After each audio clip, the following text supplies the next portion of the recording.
বাংলাদেশের দক্ষিণ প্রান্তে পটুয়াখালী জেলার এক বিস্তীর্ণ সাগর উপকূলে দাঁড়িয়ে আছে এক অপার সৌন্দর্যের রাজ্য কুয়াকাটা, যাকে আমরা ভালোবেসে বলি সাগরকন্যা কুয়াকাটা। এমন এক স্থান যেখানে সূর্যোদয় ও সূর্যাস্তের দৃশ্য একই সৈকত থেকে দেখা যায়।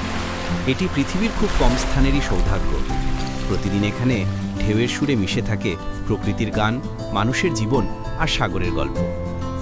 কুয়াকাটার ইতিহাস যতটা রহস্যময় ততটাই আকর্ষণীয়। কুয়া শব্দের অর্থ কূপ, আর কাটা মানে খনন করা। ধারণা করা হয় প্রায় ৩০০ বছর আগে মিয়ানমারের রাখাইন জাতিগোষ্ঠীর মানুষ সমুদ্রপথে এখানে এসে বসবাস শুরু করে। তাদের পানির প্রয়োজন মেটানোর জন্য তারা কূপ খনন করেছিল। সেই কূপ থেকেই এই স্থানের নাম হয় কুয়াকাটা। আজও সেই ঐতিহাসিক কূপটি স্থানীয়দের কাছে সংরক্ষিত আছে। কুয়াকাটা অবস্থিত পটুয়াখালী জেলার কলাপাড়া উপজেলায় বঙ্গোপসাগরের তীরে। এটি প্রায় ১৮ কিলোমিটার লম্বা এবং ৩ কিলোমিটার প্রশস্ত এক বিস্তীর্ণ সৈকত। ঢাকার দূরত্ব প্রায় ৩৮০ কিলোমিটার। এখানে পৌঁছানোর সবচেয়ে জনপ্রিয় মাধ্যম হল বাস বা লঞ্চে বরিশাল পর্যন্ত, তারপর সড়কপথে কুয়াকাটা। এখন পায়রা সেতু ও এক্সপ্রেসওয়ে চালু হওয়ায় ভ্রমণ আরও সহজ হয়েছে। কুয়াকাটার মূল আকর্ষণ হল এর প্রাকৃতিক সৌন্দর্য। ভোরবেলায় পূর্ব দিগন্তে যখন সূর্য ধীরে ধীরে ওঠে, তখন সোনালি আলোয় সাগরের জল ঝিলমিল করে ওঠে। দৃশ্যটা সত্যিই স্বপ্নের মতো। আর সন্ধ্যায় একই সৈকতে দাঁড়িয়ে পশ্চিমে সূর্য যখন সাগরের বুকে হারিয়ে যায়, তখন মনে হয় প্রকৃতি যেন নিজের হাতে রং তুলির ছোঁয়া দিয়েছে। এখানে আছে বালুকাময় সৈকত, পায়রা নদীর মোহনা এবং অসংখ্য নারকেল গাছ। জোয়ারের সময় ঢেউ এসে আলতো করে ছুঁয়ে যায় তীরকে, আর ভাটার সময় দূর পর্যন্ত দেখা যায় বালুর বিস্তীর্ণ প্রান্তর। চিল, বক, মাছরাঙা আর সিগালের দল উড়ে বেড়ায় যেন প্রকৃতির নাচ। কুয়াকাটার আশেপাশেও রয়েছে অনেক আকর্ষণীয় স্থান, যেমন ভাত্রার বন, যা এক প্রাকৃতিক ম্যানগ্রোভ অরণ্য, লাল কাঁকড়া দ্বীপ বা চর গঙ্গামতি, যেখানে সূর্যাস্তের দৃশ্য অপূর্ব। এছাড়াও রয়েছে রাখাইন সম্প্রদায়ের বৌদ্ধ মন্দির আর প্রাচীন কুয়া, যা ইতিহাসের সাক্ষী বহন করে।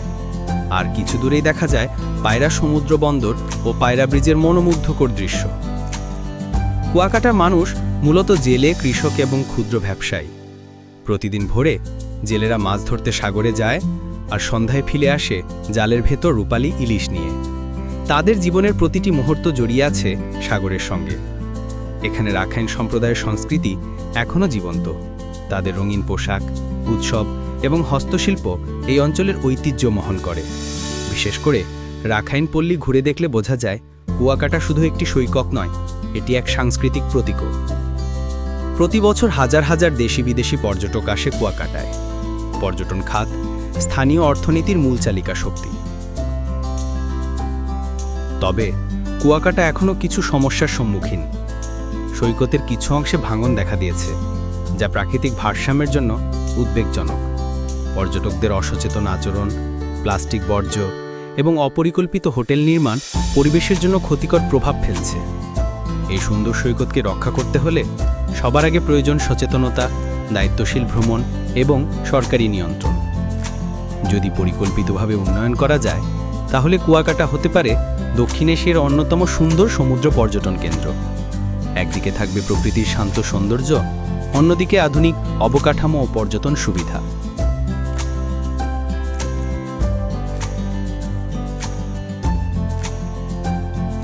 সবচেয়ে বড় কথা, এখানকার মানুষ অতিথিপরায়ণ, সরল ও আন্তরিক, যা যে কোনো ভ্রমণকে করে তোলে স্মরণীয়। কুয়াকাটা কেবল একটি সৈকত নয়, এটি প্রকৃতির এক অনন্য উপহার। এখানে সূর্য ওঠে, সূর্য ডোবে, আর মানুষ খুঁজে পায় জীবনের প্রশান্তি। ঢেউয়ের গর্জনে, সাগরের বাতাসে আর সূর্যাস্তের রঙে লুকিয়ে আছে গভীর শান্তি, যা ভাষায় প্রকাশ করা যায় না, কেবল অনুভব করা যায়। তাই একবার নয়, বারবার যেতে ইচ্ছে করে সাগরকন্যা কুয়াকাটায়।